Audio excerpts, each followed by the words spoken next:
Charging an Expedia virtual card involves a few straightforward steps. Here's how to do it.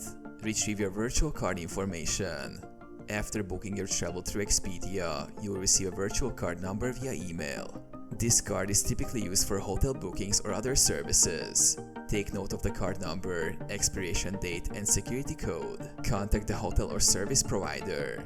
Before your arrival, contact the hotel or service provider directly. Inform them that you will be using an Expedia virtual card for payment. Provide them with the virtual card details, including the card number, expiration date, and CVV code. Complete the transaction. The hotel or service provider will process the payment using the virtual card information provided. Ensure you confirm the amount they will charge and that it matches your booking confirmation.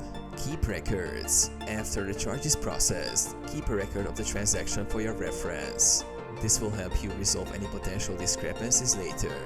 Verify payment. Check your email or Expedia account for a confirmation of the transaction.